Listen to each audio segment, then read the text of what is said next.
कहते हैं सुखदेव ऋषि थे, सुखदेव जी। सुखदेव ने 84 भुगती बना पजावे खरवो। 84 लाख योनियों में कष्ट उठाया उस महर्षि सुखदेव जी ने। और बना पजावे खरवो, खर माने गधा, उस पजावे पर खर बना, गधा बना, और वहां कष्ट उठाया, इटेंड हुई। तेरी क्या बुनियाद प्राणी तो पेंडा पंथ पकड़वो। जब सुखदेव जैसे महर्षि ने के साथ यह दुर्गति हुई उस साधना के करते हुए भी, और तेरी क्या बुनियाद प्राणी, आप तो एक सिंपल मैन हो कि कभी कोई मंगलवार ने 100 का प्रसाद बैठ दिया, 100 रुपये का, कि तो 6 महीना माता धो के आया, कि तो तीर्थ पर घूमया। तू तो कुछ कर भी नहीं रहा, तेरी क्या दुर्गति होगी जो साधना कर रहे हो। एक बार गीता का को पाठ भी कर लिया, मान ले कोई ईसाई धर्म पुण्यात्मा है, कोई गायत्री मंत्र का भी रट्टा लाता है, कहता मैंने 1 लाख गायत्री जाप कर दिए, वो भी कर लिए, फिर भी 84 लाख योनियां तैयार हैं, फिर भी ये कष्ट ज्यों का त्यों रहेगा, क्योंकि वो सच साधना न्यारी है। और वो परमात्मा कबीर जी ने बताई है, हरिदास दास के पास है, इस पृथ्वी पर किसी के पास नहीं। ये अभिमान ना समझना, ये सच्चाई है। तो यहां परमात्मा यही बताना चाहते हैं कि जब कबीर हरि के नाम बिना राजा रसभ हो, रसभ माने गधा, खच्चर, अच्छा ज्यादा वजन डाला जाता जिस पर भारा खच्चर, कहते हैं कबीर हरि के नाम बिना, यानी परमात्मा अपनी महिमा बता रहे हैं कि हरि नाम माने हरि का नाम, यानी सत्य भगवान का सच्चा मंत्र, उसके बिना ये राजा रसभ हो और मट्टी लदे कुम्हार के घास न डाले कोई। पुणात्माओं, इन कथाओं से आपको भय लगना चाहिए।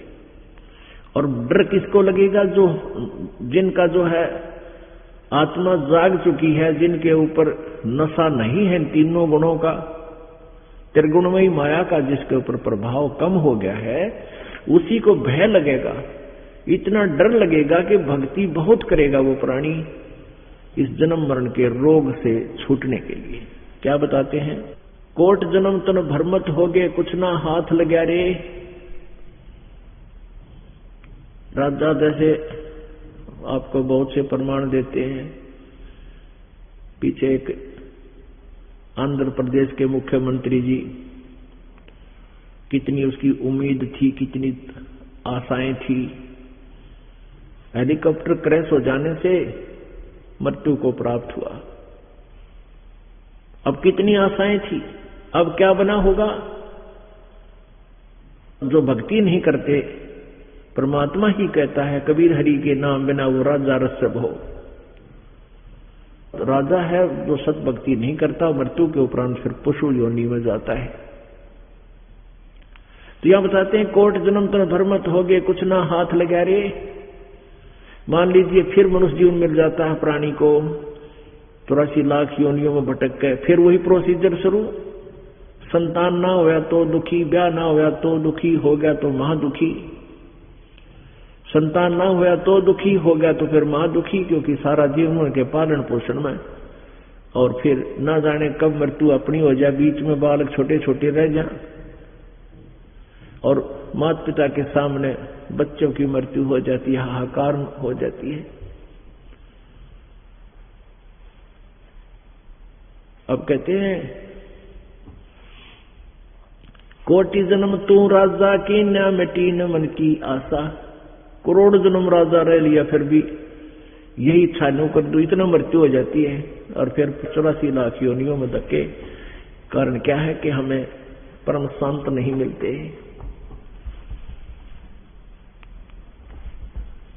कोटि जन्म तू राजा की न मिटी न मन की आशा। और भिक्षुकों का दर दर घूम लिया, मिला ना निर्गुण रसा, यानी ये यथार्थ मार्ग नहीं मिला आपको। रसा मीन ये यथार्थ ज्ञान में जो उलझेड़ा हो रहा है, इसके अंदर जो इन लोगों ने झंझट बना रखा है, ये यथार्थ ज्ञान तुझे मिला नहीं। पुण्यात्मा, ऐसे ऐसे भी साधक आप रहे हो, क्योंकि आपके हृदय में आज भी परमात्मा की चाह है। तो आपने पिछले जन्म जन्मांतर में बहुत भक्ति कर रखी है, और उन्हीं पुण्यात्माओं को जो आज प्रेरित हैं परमात्मा के पाने के लिए, उनकी प्रेरणा प्रबल है, तो वही परमात्मा पाएंगे, क्योंकि वो भटक रहे हैं, यहाँ नहीं तो वहां, वहां नहीं तो वहां। जहां भी उनको कोई संत की महिमा चर्चा सुनती है, भागे दौड़े जाते हैं। और आप बहुत पुण्यात्मा हो जो इसे कलयुग घोर में साइंस के ऊपर ये मानव परमात्मा से दूर होता जा रहा है। ऐसे समय में आपके हृदय में परमात्मा की चाह है, तो आपके विषय में परमेश्वर ने कहा है कि साधों से ती मस्करी और चोरा नाल खुशहाल, ये मल अखाड़ा जीतेंगे युगन युगन के माल। माल माने पहलवान, रेसलर। अब रेसलर ही अखाड़े को जीतेगा, यानी वही पहलवान के साथ घुलेगा, कुश्ती करेगा, और वही हार जीत उन्हीं की होगी। तो कहते हैं आप इस परमात्मा के अखाड़े के पहलवान हो, और आप ही इस पाड़े को, इस अखाड़े को जीतोगे। और जो भक्ति के निकट भी नहीं है, सारा दिन ताश खेलने, गप्पे मारे, फिल्म देखे, सिनेमा देखे, 2 नंबर के काम में दिन रात बर्बाद हो जाते हैं, तो वो परमात्मा कैसे पाएंगे? आप ही का नंबर आएगा। तो क्या बताते हैं, आप जी ने पहले ऐसी ऐसी भी साधनाएं की हैं। कैसे? घर त्याग दिया परमात्मा की चाह में, इतने प्रेरित हो जाते हैं इस ज्ञान से पुण्यात्माएं, और फिर वो घर त्याग कर चले जाते हैं, क्योंकि पिछले जन्म जन्मांतर से ऐसे ही हम धक्के खा रहे थे, भटक रहे थे। वही प्रेरणा आज भी हमारे मन में आती है। जंगल में चले गए, जैसा कोई गुरु मिला उससे साधना, उसे उपदेश लिया, और कहा कैसे साधना की आपने? गांव में गए, नगर में एक बार भिक्षा मांग लाए, जैसी भी सूखी रोटी आली जैसी भी मिली, गिल्ली सूखी, उनको ले आए, दोपहर ने खाए और रख दिए। वृक्ष के टांग देते थे ये साधु जन, उन कपड़े में बांध कर, सूख जाती थी गर्मियों में, बिल्कुल सूख जाती थी। तो श्याम ने उन्हीं को भिगो के खा लिया, और सुबह भी उन्हीं को भिगो कर खा लिया, बची हुई सूखियों को। और दूसरे दिन तीसरे दिन भिक्षा ले आए, और ताकि समय व्यर्थ ना जाए, इतनी कठिन साधना तपस्याएं तो ने की, उसके प्रतिफल में क्या बने? इंद्र कुबेर ईश की पदवी, ब्रह्मा वरुण आया, विष्णुनाथ के पुर को जाके तो फिर भी उल्टा आया। ऐसी साधना करके भी आप जी क्या बने? इंद्र बन गए। इंद्र कौन है? स्वर्ग का राजा, देवताओं का राजा, जिसको देवराज बोलते हैं।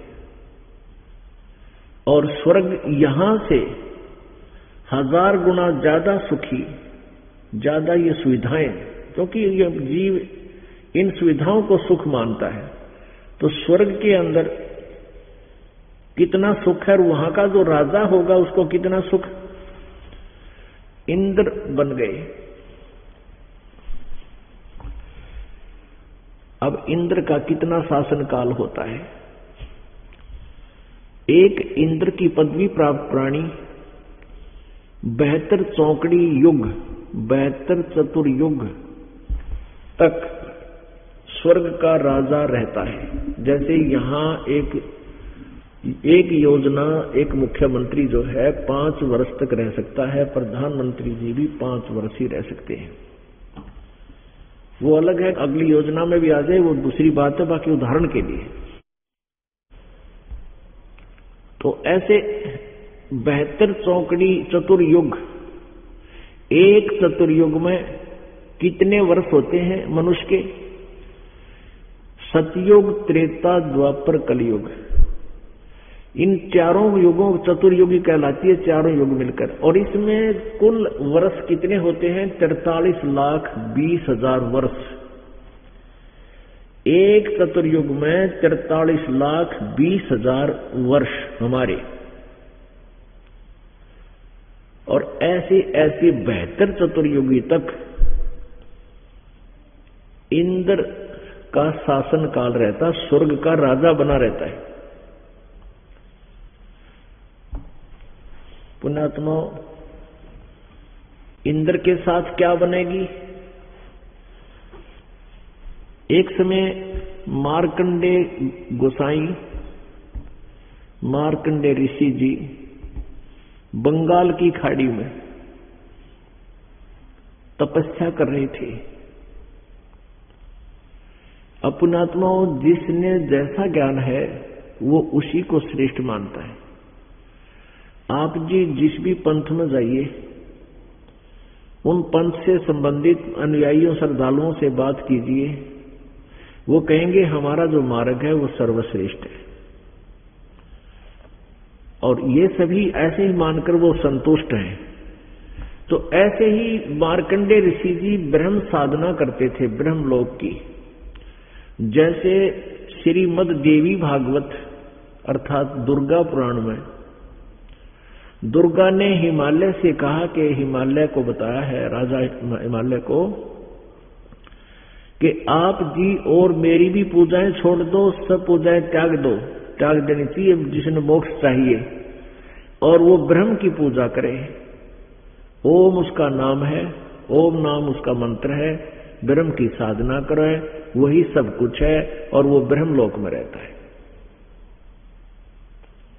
अब मार्कंडे जी को यही ज्ञान था कि उस ब्रह्म की साधना कर रहा था, ब्रह्मलोक की उसने चाह थी, उसकी समाधि अर्थात उसकी जो दिव्य दृष्टि थी भक्ति की, वो ब्रह्मलोक में पहुंच जाती थी। जैसे आप साधना करते हो, जैसे आप जी ने सुना है मेडिटेशन, और ये भी सुना है कि कई कई वर्षों तक बैठे रहते थे ये समाधि लगाने वाले। वो समाधि के सांग है, ये बताऊं आपको, पहले ये डिफाइन करते हैं।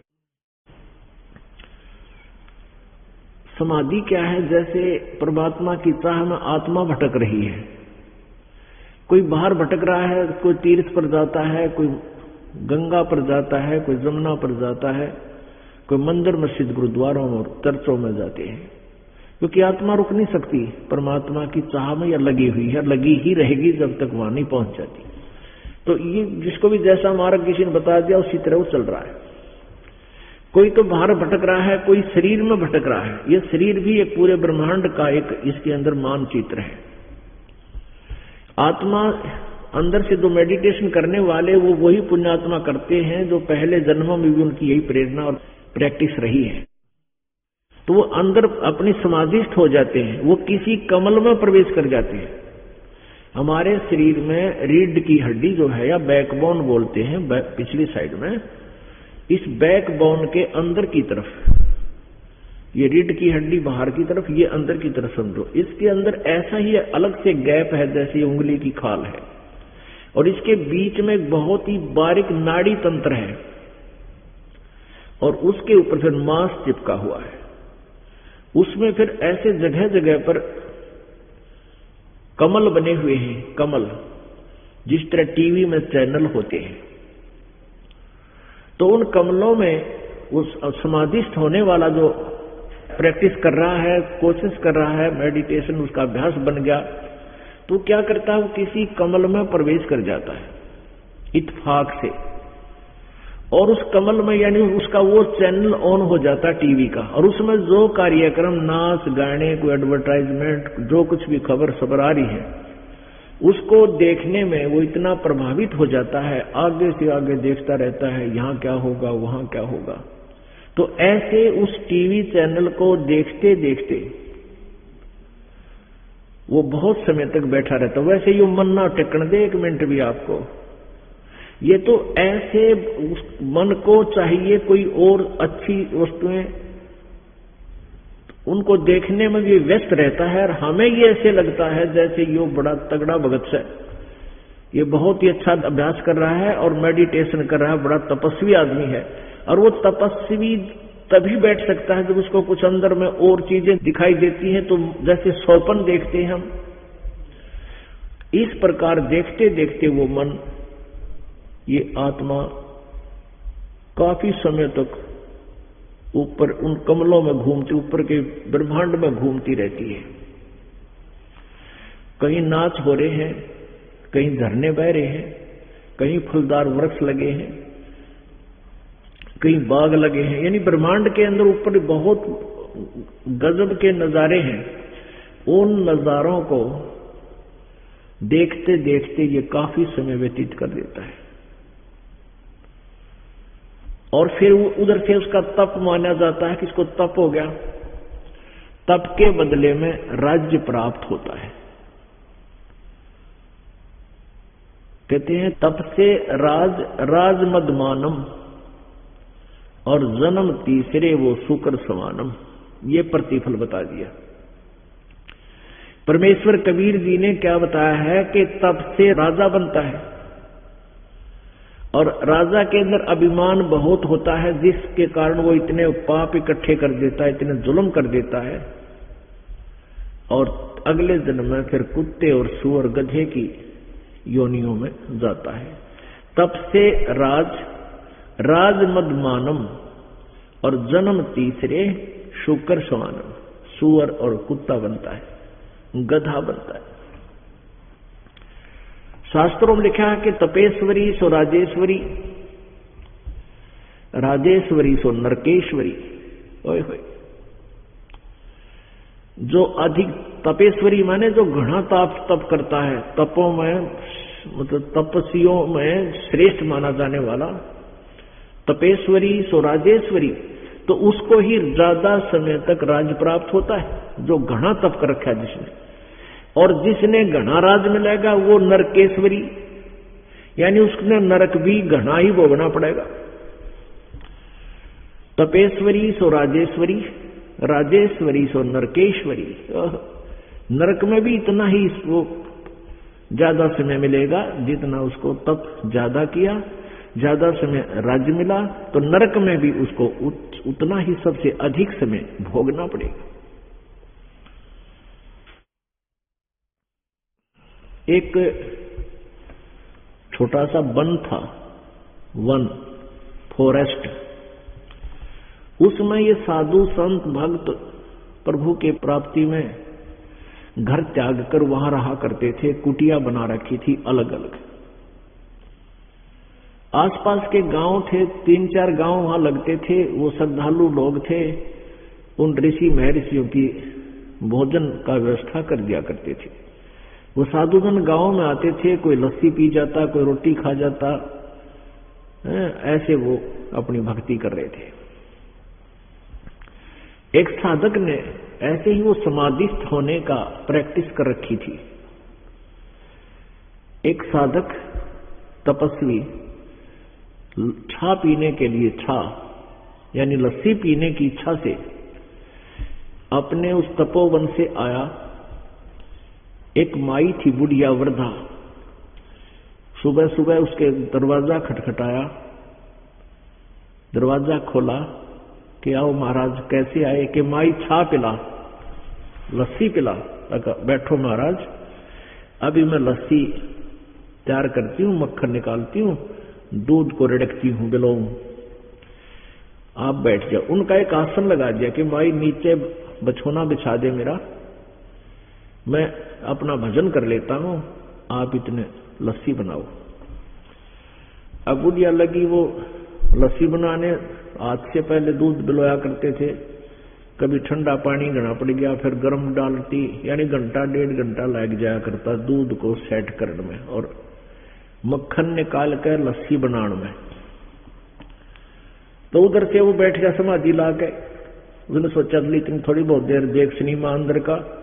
समाधि का अर्थ यही होता है अंदर का सिनेमा देखना। अब उसका अभ्यास हो रहा था, सेकंडों में गया अंदर और पहुंच गया उसी सिनेमा हॉल में। अब बुढ़िया ने दूध रिड़क लिया, लस्सी तैयार कर ली, नमक नमक डाल कर जैसे भी, और लेगी। अगले महाराज जी छा पी लो, छा। महाराज जी देखे सिनेमा ऊपर। यानी जैसे ये मेडिटेशन क्या होता है, जैसे आप कई बार बस स्टैंड पर खड़े होते हो और किसी से बातें कर रहे हो, या आपका ध्यान कोई और किसी बात में सोचने में लगा है, आपके पास से बस गुजर जाती है और साथ में टी टी भी कर जाती है और आपको पता भी कोई ना कि गया साथ में, मेरे पास से निकल क्या गया। थोड़ी बहुत आवाज भी सुनती है पर ध्यान नहीं उधर जाता कि जा रहा है, वो क्योंकि उन विचारों में मेडिटेशन है, उसका ध्यान है कहीं और गया हुआ है। तो ऐसे बुढ़िया ने कई आवाज लगाई, ना बोला। तो माई ने सोची अपनी भक्ति करता होगा, 10 मिनट बाद से उठ लेगा। आध घंटे बाद से फिर आवाज लगाई, नहीं बोले। 2-3 घंटे हो गए, जब सूर्य उदय भी हो गया और दोपहर होगी, 10-11 बज गए, तब उसने सोचा बुढ़िया ने, यू महाराज जी तो बोलता है कोई नहीं, कदे मर गया हो। तो उसने आसपास के गांव के लोग बुलाए कि बाबा जी लासी पीन आया था और यूं बोलता है कोई नहीं। तो गांव के लोग इकट्ठे हुए, आवाज लगाई, महाराज जी, ना बोलिया। फिर वो तपोवन में गए 2-4 व्यक्ति, उनसे कहा कि महाराज जी ऐसे ऐसे आपका संत महाराज वहां लस्सी पीने गए थे और वो माई ने सारी कहानी बताई उन्होंने, वो बोलता है कोई ना। तो उनमें 2-3 जने आए, उन्होंने भी क्रिया की, उसको छेड़ा छाड़ी की, हाथ पैर लगाए, ना उठा। तो उन्होंने कहा कि भाई इसने छेड़ो मत, इसकी समाधि लगी हुई है और इसका ध्यान बहुत दूर चला गया है और इसको छेड़ना अपने आप ही ये वापस आएगा। अब दोपहर होगी, बाहर बैठा था आंगन में, गर्मियां के दिन थे, तो उसके ऊपर वही झोपड़ी डाल दी ऊपर एक। अब कहने का भाव ये है कि वो काफी वर्षों तक वहीं बैठा रहा। वह बुढ़िया मर गई, उसका आगे पाछे कोई था कोई ना, एक कच्चा सा मकान में रहा करती थी। फिर वो मकान ना संभलने के कारण वो मकान गिरा और तपस्वी का गोदी में लगी ईंट, और जब उठा नो करके और उठते नो बोला, ले माई छा। ई बुढ़ उसकी बुआ बैठी थी, ले माई छा। अब कहते हैं तपस्या भी करे और तपस्या साधना कर रहे, उठ दे, फिर वह इच्छा मिटी ना चा, इतनी तपस्या की, उठ मूर्खा यूं कहे, ले माई छा। छाए खातिर बैठा जावड़े, परमात्मा पाने का अभ्यास कर रहा, तो मालिक का याद आना चाहिए। उठते वह छा, फिर याद उसका, फिर के धक्के खान गया था ऊपर। अब ये है ऐसी साधना, ये तपस्वी किया करते हैं, और जितनी देर वो वहां रहा बैठा, ये उसके तप में लिख देता ये काल। और फिर तप से राज मदमानम और जन्म तीसरे शुक्र श्वानम। तो अब ये सारी क्रिया समझाने के लिए ये उदाहरण देना पड़ा। तो ये व्यर्थ है, कहने का भाव ये मेडिटेशन इस टाइप के व्यर्थ है, मोक्ष मार्ग नहीं है। ये काल के जाल में ही फंसे रहने का एक सुनियोजित षड्यंत्र काल द्वारा ही निर्मित बनाया गया। जैसे आप सृष्टि रचना में सुनते हो, पढ़ा है, जब ब्रह्मा जी कमल के फूल पर काल ने बैठा दिया, इसको होश में ला दिया, इसको ये ही नहीं पता मैं कहां से आ गया, कौन मेरा पिता है, कौन मेरी मां है, कहां से उत्पन्न हो गया मैं। तो उसने आकाशवाणी की कि तप करो, सृष्टि करो। उसने सोचा सृष्टि क्या की करूं, फिर कहा तप करो। अब इसने 1000 वर्ष तक तप किया। जब 1000 वर्ष तक तप किया, जब आकाशवाणी हुई कि सृष्टि करो, और फिर बाद में ब्रह्मा जी को वेद प्राप्त हुए। वेद गॉड गिवन है, कबीर गॉड गिवन, कबीर परमेश्वर द्वारा दिए गए हैं। वो ब्रह्म को दिए थे इस काल को, इसने 5वां वेद छुपा दिया, सूक्ष्म वेद, और इन 4 वेदों को समुद्र में छुपा दिया। सागर मंथन के दौरान 4 वेद ब्रह्मा जी को प्राप्त हुए। ब्रह्मा जी ने फिर वेदों को पढ़ा, उसमें ब्रह्म को ही पूर्ण परमात्मा जान लिया, अब पर डिस्कस नहीं करके, और ओम नाम के जाप को उत्तम मंत्र मान के ओम नाम का जाप, और साथ में जो पहले काल ने आकाशवाणी की थी वो परमात्मा की आकाशवाणी मानकर इस तप की बीमारी और लगा दी। तप करने का वेदों में कहीं भी प्रमाण नहीं है, और तप करना वेद शास्त्र विरुद्ध है, ये साधना नहीं करनी चाहिए, लेकिन ये काल ने लगा दी। तो ब्रह्मा जी ने वो आकाशवाणी परमात्मा की मानकर वो तप भी अपनी साधना में समा लिया।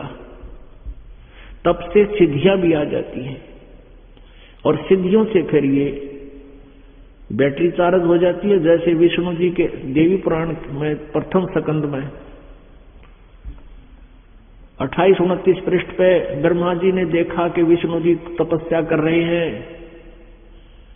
फिर उनके उठने पर पूछा कि हे विष्णु जी, आप किसकी तपस्या करते हो? आप तो भगवान हो, देवेश्वर हो। तो विष्णु जी ने कहा कि मैं शक्ति दुर्गा यानी दुर्गा की साधना करता हूं, उन्हीं का ध्यान करता हूं और घोर तप करता हूं। घोर तप करके सारा कठिन तप करता हूं, फिर राक्षसों के साथ लड़ता हूं, तो बैटरी चार्ज करता है, सिद्धियां प्राप्त करता है, फिर राक्षसों को मार कर वो डिस्चार्ज हो जाती है बैटरी, फिर तप करता है। काल ने ऐसे उलझा रखा है पुण्य प्राणियों को। तो ऐसे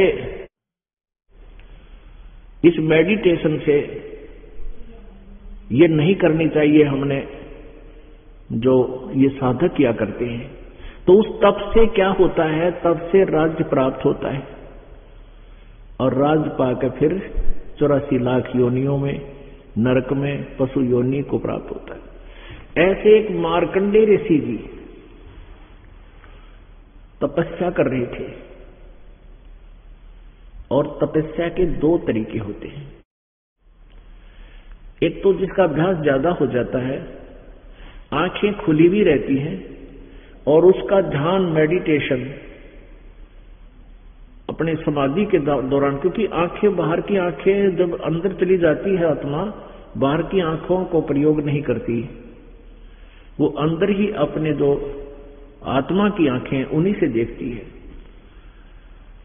तो ऐसे वो साधना कर रहा था मार्कंडेय ऋषि, ओम नाम का जाप जपे था और तप हठ योग भी करता था, जो ब्रह्मा जी से प्राप्त था काल की आकाशवाणी से।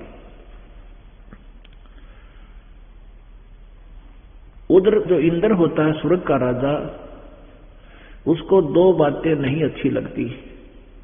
एक तो कोई तप करके उसकी गद्दी को प्राप्त करने योग्य कोई तपस्या ना कर ले, या कोई धर्म यज्ञ करके उसकी गद्दी प्राप्त करने की तपस्या साधना ना कर ले। अब जो वर्तमान इंद्र है, स्वर्ग का राजा है, उसको एक और हिदायत होती है कि तेरे शासन काल में इंद्र की गद्दी प्राप्त करने के लिए, जिससे इंद्र का राज्य प्राप्त होता है, ऐसी कोई साधना सफल होगी किसी की, तो तुझे गद्दी से नीचे डाल दिया जाएगा, तेरा राज छीन लिया जाएगा और वो उसको इंद्र का राज दे दिया जाएगा, स्वर्ग का राज दे दिया जाएगा। तो वर्तमान इंद्र को ये चिंता और बनी रहती है, उसके लिए हिलकारे छोड़े रहता है, यानी अपने देवताओं की ड्यूटी ला रखी है, वहां के जो नौकर हैं उसके देवता उनकी, और वो घूमते रहते हैं। वो फिर बताते हैं जाकर के कि वहां उस समय उस स्थान पर कोई तपस्या कर रहा है। तो इंद्र को पता चला मार्कंडेय नाम का एक ऋषि और तपस्या कर रहा है बंगाल की खाड़ी में, तो उसका तप भंग करवाना भी इंद्र का प्रथम कर्तव्य, उसकी मजबूरी है। जैसे विश्वामित्र जी तपस्या कर रहे थे, इंद्र ने उर्वशी भेज दी और वो मेनका नाम की एक उर्वशी स्वर्ग से भेजी, वहां वो रहने लगी, दूर इधर उधर घूमने लगी। विश्वामित्र जी से उनका लिंक हो गया। वहां एक पुत्री को जन्म देकर 6 महीने की जब होली और लड़की छोड़कर चली गई। अब विश्वामित्र का वो तपस्या भंग करवानी थी, उसने इंद्र ने वह करवा दी। फिर उस लड़की को, जो लड़की उत्पन्न हुई थी, उसको कण्व ऋषि को देकर विश्वामित्र फिर लड़ने लग गया। साधना वही है, लेकिन जब तक सत साधना ना मिलती यू काल ने दुखी रखेगा। अब मार्कंडेय ऋषि साधन तपस्या कर रहे थे। इंद्र को पता चला कि वो तेरी गद्दी प्राप्त ना कर ले, इस भय से उसने एक उर्वशी भेज दी मार्कंडेय ऋषि को मोहित करने के लिए, उस तपस्या से हटाने के लिए, खंड करने के लिए। उर्वशी वहां गई और ऐसी सिद्धि लेगी वो, आसपास उस ऋषि के 3-4 किलोमीटर के आसपास बसंत ऋतु जैसा वातावरण कर दिया। सब वृक्ष आसपास, पेड़ पौधे जो थे फलदार थे, वो फलों से लदपद फूलदार थे, वह फूलों की सुगंधित से भर दिए। और बहुत सुंदर एक ऐसी सुरीली आवाज से गान गाने लगी। अपने आप ऑटोमेटिक बाजे बज रहे हैं, बहुत सुंदर मन को मोहने वाले। तो मार्कंडेय ऋषि के सामने वो उर्वशी डांस करने लगी। मार्कंडेय ऋषि की आंखें खुली थी और उस गाने गुने को देख करके उसकी समाधि तो भंग होगी थी, लेकिन उसके असर नहीं हो रहा था। अंत में वो उर्वशी बिल्कुल निवस्त्र हो जाती है, नेक्ड हो जाती है। तब मार्कंडेय ऋषि ने कहा कि हे बेटी, हे माई, तू यहां मेरे पास किस लिए आई? वस्त्र पहनते हुए उर्वशी ने कहा कि हे मार्कंडेय गोसाई, ना जाने तुम्हारी ये समाधि कहाँ रहती है। इस बनखंड के, इस वन में जो इस आसपास के जो वन है, इस टुकड़े में जितने भी ऋषि तपस्वी थे, मेरे रूप को देखते उनके डामाडोल मन हो गए, उनके तप भंग हो गए, और तुम ना जाने तुम्हारी समाधि कहाँ गई हुई थी। मार्कंडेय ऋषि ने कहा कि तेरे से कोई अगली हो उसको भेज। और जहां मेरी समाधि थी, जहां मैं ध्यान लगाए बैठा था, वहां उस ब्रह्मलोक में तेरे जैसी औरतें वहां डांस करने वाली औरतों की बांदी हैं, नौकरानी हैं। तुझे क्या देखूं मैं? तेरे से कोई सुंदर उसको भेज, वह ट्राई करके देख ले मेरे को डगमग करने के लिए। तो उर्वशी ने कहा कि इंद्र की पटरानी मैं ही हूं। मार्कंडेय ऋषि ने कहा कि इंद्र मरेगा तब तू क्या करेगी? इंद्र की पटरानी ने कहा, इंद्राणी ने कहा कि मैं 14 इंद्र वरूंगी। ओह पुण्यात्माओं, ये जो कथा आपको सुनाई जा रही है, ये आपके हृदय को झंझोड़ के रख देगी। और यही कथाएं, ये यथार्थ ज्ञान है, ये आपको डाइवर्ट करेगा, आपको बदलेगा, चेंज करेगा। इस साधना से आपका मन हटेगा, जो तुम साधना बहुत जन्मों से करते आ रहे हो। अब क्या कहती है देखो, उस प्यारी आत्मा ने कितनी तपस्या, कितना साधना की होगी। किसको? उस जो इंद्र की पटरानी बनी हुई है, पटरानी में मुख्य पत्नी, उसने कितनी साधना की होगी कि उसको कितना स्वर्ग का समय मिला कि 14 इंद्र मर जाएंगे। एक 72 चतुर्युग का शासन काल पूरा करके एक इंद्र अपना मृत्यु को प्राप्त होगा। उसके बाद जिसने दूसरे ने साधना कर रखी है इंद्र की गद्दी प्राप्त करने योग्य, वो बैठ जाएगा और मुख्य पत्नी वही बनी रहेगी। यानी 1008 चतुर्युग तक, जब तक ब्रह्मा का एक दिन रहेगा, तब तक 14 इंद्र अपना शासन काल पूरा करेंगे और वो पटरानी बनी रहेगी उन सभी की। वो मुख्य पत्नी वही रहेगी, यानी वो भी रानी है वहां की, और रानी का उसका सुख समय, वहां का स्वर्ग समय इतना लंबा है। इंद्र मरते रहेंगे, वो रहेगी फिर मरेगी। तो उसने कहा, मार्कंडेय ऋषि ने कहा कि तू 14 इंद्र वरेगी। अकामत 14 इंद्र वरूंगी। वो 14 भी मरेंगे, फिर क्या करेगी? तब उसको पता था। उर्वशी कहती है कि जितने इंद्र की गद्दी पर बैठेंगे, मेरे साथ रहेंगे मेरे पति रूप में, वह तो गधे बनेंगे मृतलोक में। ये मृतलोक कहलाता पृथ्वी, और मैं गधी बनूंगी। अब मार्कंडेय ऋषि ने बोला, फिर मुझे स्वर्ग में किस लिए ले जा थी, इंद्र के लोक में मुझे वहां किस लिए ले जावा थी? कहने लगी अपनी इज्जत रखने के लिए, नहीं तो मुझे कहेंगे तू हार कर आगी, मेरी हंसी मजाक करेंगे, मेरी बेइज्जती हो जाएगी, एक बार तुम चल पड़ो। मार्कंडेय ऋषि ने बोला, रे भली आत्मा, तू आज भी गधी 14 खसम करेगी और मरने के बाद तू आप कहने लग रही मैं गधी बनूंगी, फिर गधी का इज्जत क्या? आज भी इज्जत का ठेका ले रही तू। अब इस प्रकार की भ्रमणाओं को ये परमात्मा का यथार्थ ज्ञान हटावेगा, समाप्त करेगा। इतने में इंद्र आ गया, देख लिया कि भाई ये तो नहीं हार पाया और विजयी हुआ। एक धर्म नाता होता है, एक नियम होता है, उसने आते ही कह दिया कि हे बंद नवाज, हम हारे, आप जीत गए और इंद्र की गद्दी प्राप्त करो, आप इंद्र की गद्दी लो। तो मार्कंडेय ऋषि कहने लगे, अरे इंद्र तू क्या कह रहा है? इंद्र की गद्दी मेरे लिए तो कागती बीट है। इसे गंदे लोग ने, स्वर्ग राज ने कौन भोगे? जिसका भोगने वाला गधा बने। इंद्र आजा, तुझे मैं सही मार्ग बता देता हूं, ब्रह्म साधना कर ले, छोड़ दे इस इंद्र के राज में, और ये साधना करने से ब्रह्मलोक प्राप्त होगा। ब्रह्मलोक में जो सही साधना करते हैं और एक निर्धारित समय तक अखंड करते रहे, उसमें बीच में कोई बाधा ना आवे, तो 36,000 बार उत्पत्ति प्रलय तक ब्रह्मलोक में, महास्वर्ग में वो प्राणी वहां उस होटल में रह सकता है। 36,000 वर्ष माने ब्रह्मा की मृत्यु तक। अब कहने का भाव ये पुण्यात्माओं,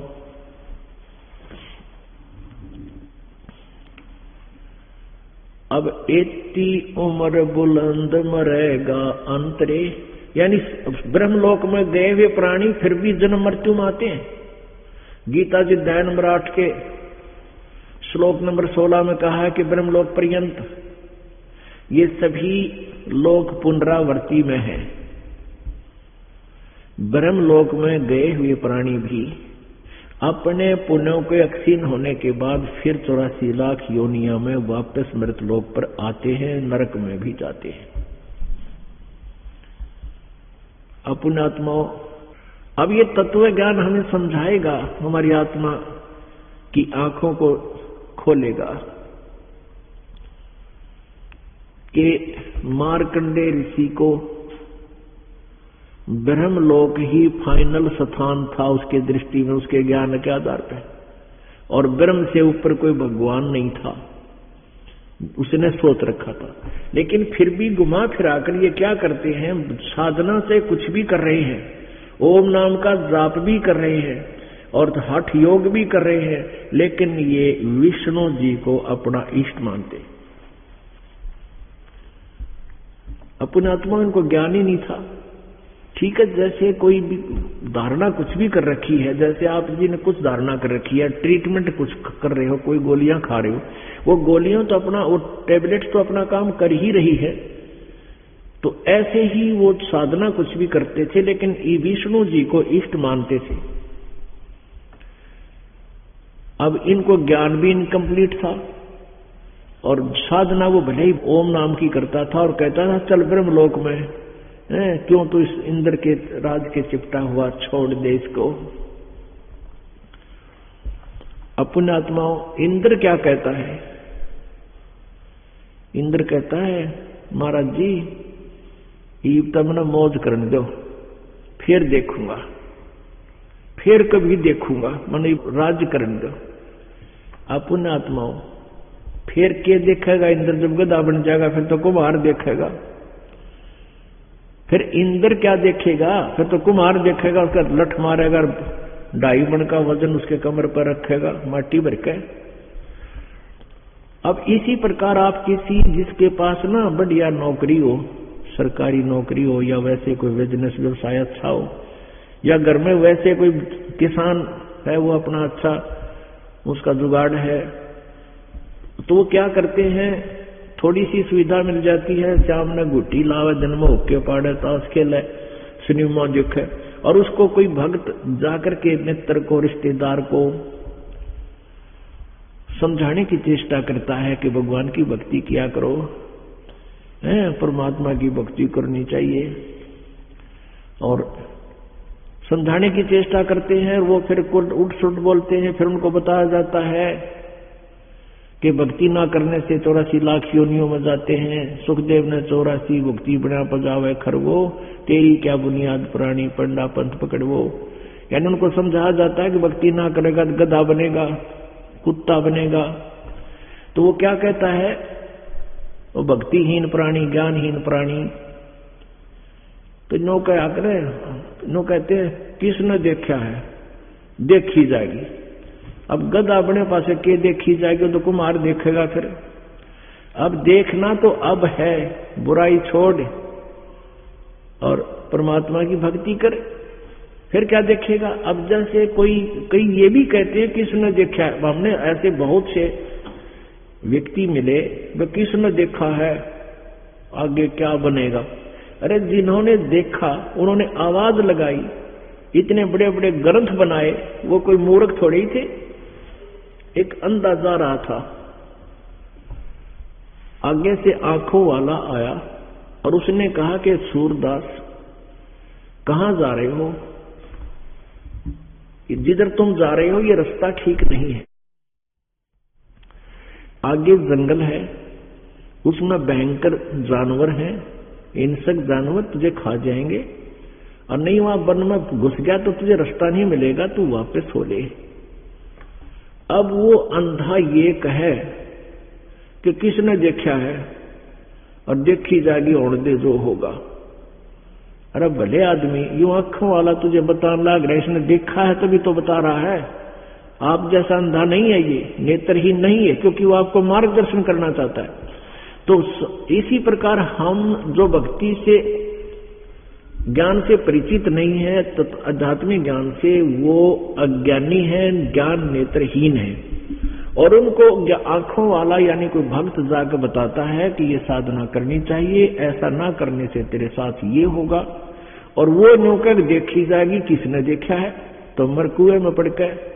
अब देखी है वो बता रहे हैं कि ऐसा होता है, जैसे परमेश्वर आए खुद बता के गए, फिर उनसे परिचित संतों ने यही बताया, और उन महापुरुषों ने जो अपना अनुभव लिखा है वो दास आपको बता रहा, और दास से सुनकर ये पुण्यात्मा अपने भाई बहनों, रिश्तेदारों, माता पिता, पुत्र पुत्रियों को ये फिर वही बात बता रहे हैं कि परमात्मा का ये आदेश है, ये वचन है, जो भक्ति नहीं करता उसके साथ ऐसे बनेगी।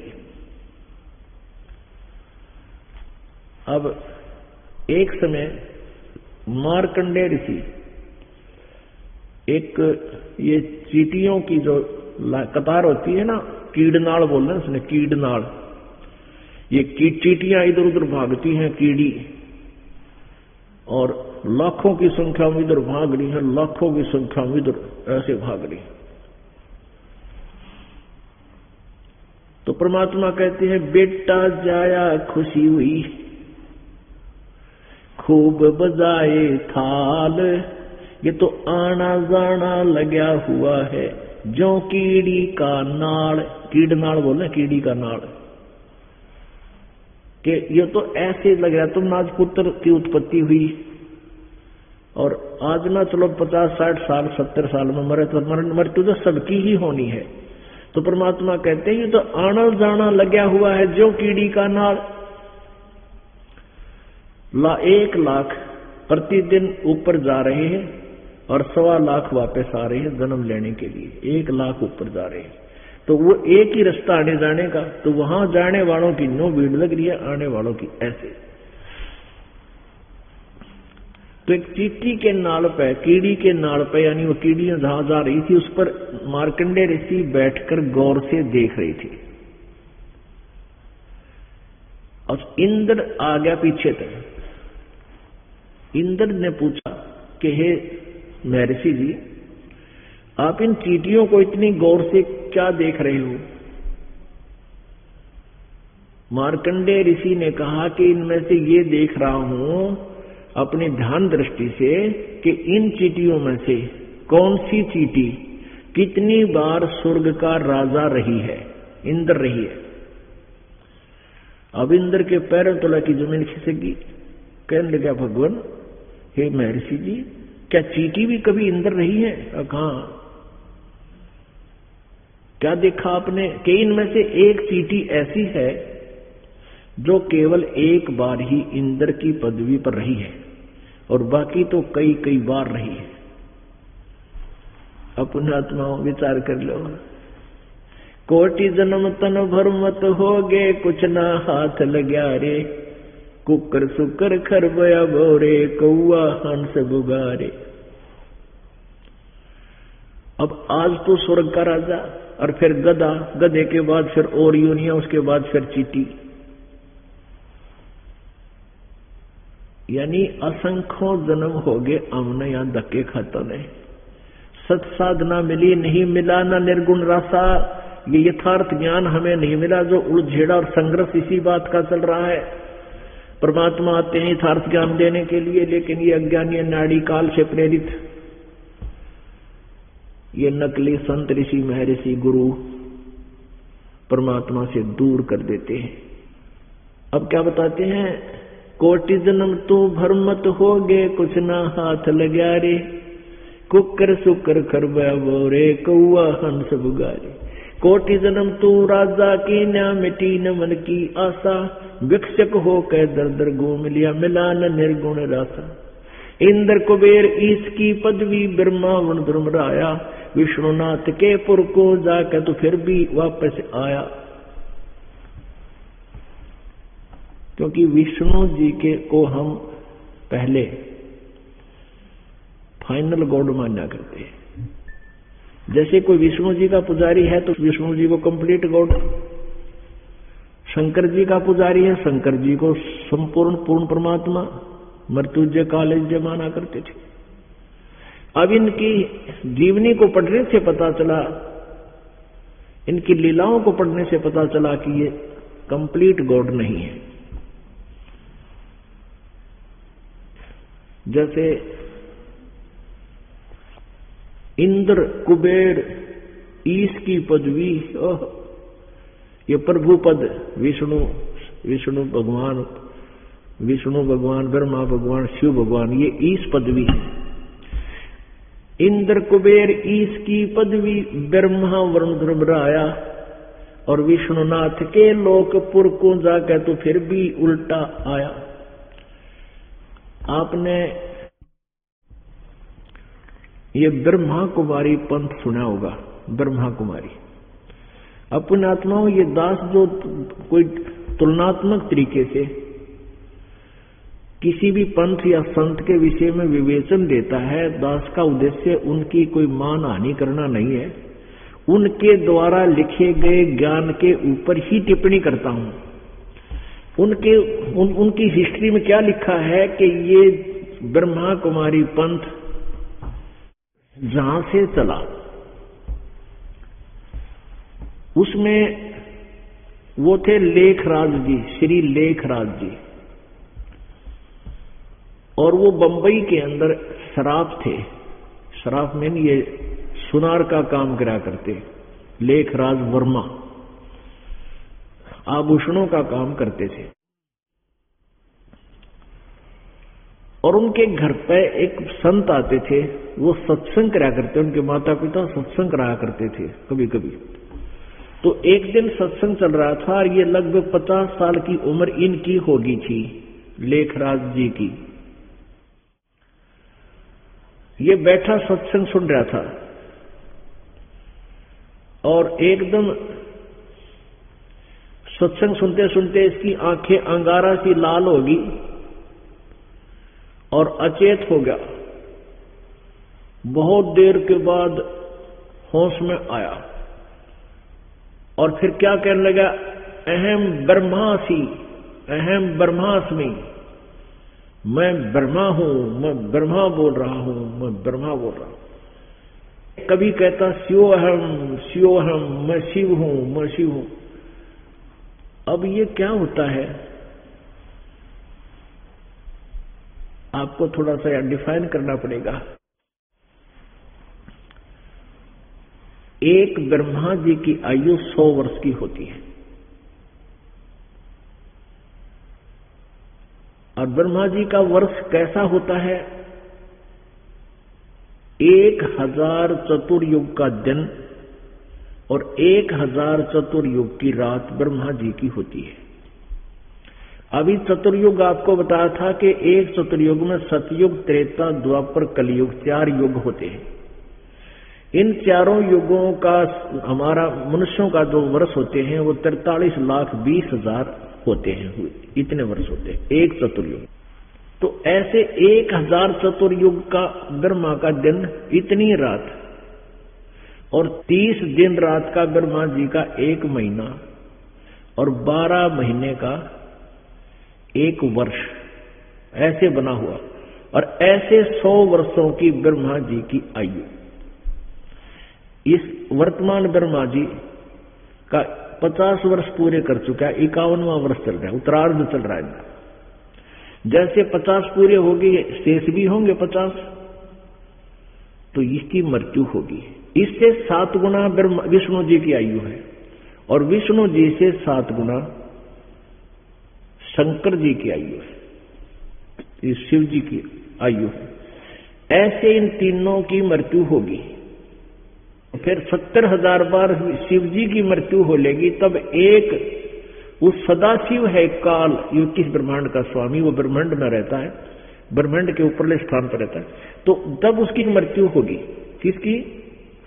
ब्रह्म की, काल की, सदाशिव की।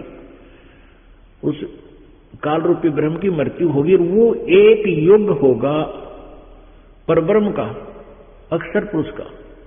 1000 युग का दिन, 1000 युग की रात, नोट चतुर्युग। अक्षर पुरुष की आयु कैलकुलेशन करते समय वहां चतुर्युग नहीं है, ओनली युग है। 1000 युग का दिन, 1000 युग की रात, और ऐसे 30 दिन रात का 1 महीना अक्षर पुरुष का, परब्रह्म का, और 12 महीने का 1 वर्ष, और 100 वर्ष की उस अक्षर पुरुष की आयु, उसकी भी मृत्यु होगी।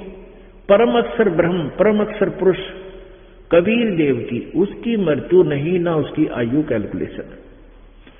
तो यहां क्या हुआ, जैसे कोई ब्रह्मा जी की पद पर जो रहा है उसकी मृत्यु होगी। मृत्यु होने के बाद उसके अंदर वही बात, जैसे कोई सरपंच ना रहा और वो फिर भी लोग उसमें सरपंच कहते हैं, आओ सरपंच साहब ठीक है, कहाँ भाई, तो उसके मन में वह करड़सी फिर रह जाती है। वो कहीं पूछता है कौन है, सरपंच हो भाई, मैं सरपंच आ रहा, सरपंच है, कहाँ सरपंच हो, चाहे वो भूतपूर्व ही है। तो ऐसे ही ये जो ब्रह्मा की पदवी त्याग कर पितर रूप बन जाते हैं, और पितर इन प्रेतों से थोड़े से सुपीरियर होते हैं। उसी तरह जैसे मृत्यु से पहले जैसी जिसकी कैटेगरी सी रहती है, ऐसी मृत्यु के उपरांत ये प्रेत बन के भी ऐसे ही अपने आप को, उस प्राणी तो वही है, ये शरीर ऊपर का कवर गया है, बाकी सोच न्यो की न्यो होती है, तो वो फिर भी अपने आप को सरपंच यानी ब्रह्मा कहते हैं। वो ब्रह्मा से पदवी छोड़ के आया है, जो अब वो प्रेत बना है, वो प्रवेश कर गया और उसमें दूसरा बढ़ गया। वो कहने लगा मैं शिवोहम, वो को शिव जी की पदवी छोड़ के आया है पहले, कभी वर्षों पहले, और तो वो अब भूत बना फिर है। वो प्रवेश कर गया इस ब्रह्मा कुमारी वाले श्री लेखराज जी में,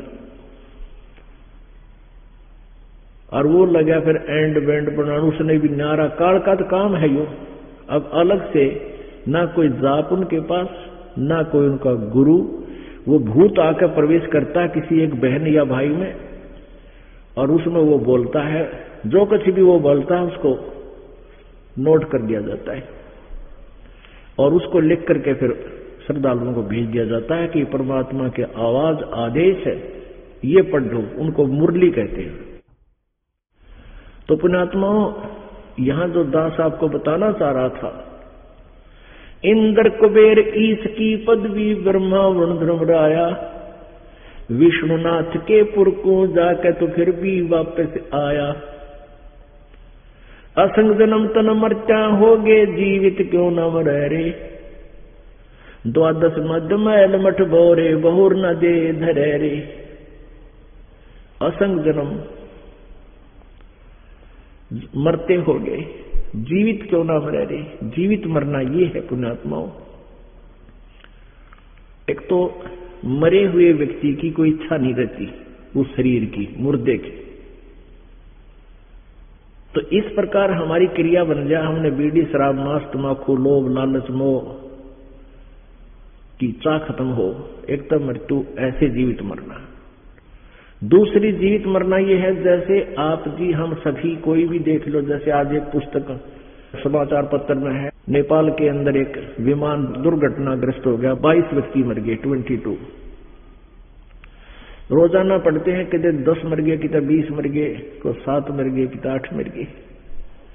अब जो विमान में जा रहा है उसको कितनी आशाएं हैं, कितनी इच्छाएं हैं, कहाँ जाऊंगा, फिर यूं करूंगा, ऐसे करूंगा, अच्छा पैसे वाला भी है जो विमान में यात्रा कर रहा है, और फिर कहाँ गया, कहीं नहीं गया, वो मर गया, खत्म हो गया। वो सारी इच्छाएं और वो घर, वो परिवार, वो सदस्य उसके नो के नो उसके वो रह गए, वो दोबारा आकर के उस घर में प्रवेश करके कुछ नहीं कर सकता।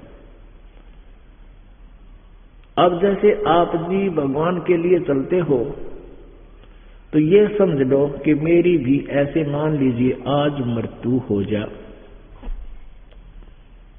तो फिर इस परिवार को कौन संभालेगा, इस कार्य को कौन संभालेगा। पुण्यात्माओं, ये मन में हमारा बैठती को नहीं बात जो परमात्मा हमें बताना चाहते हैं। काल के जाल से निकलने के ये फार्मूले हैं, और इन फार्मूलों में अप्लाई करोगे तो आप काल के जाल से ऊपर उठोगे, ना तो उठे ना जा। ठीक है, जैसा करोगे, जैसी साधना करोगे, वैसा तो फल आपको मिलेगा ही मिलेगा।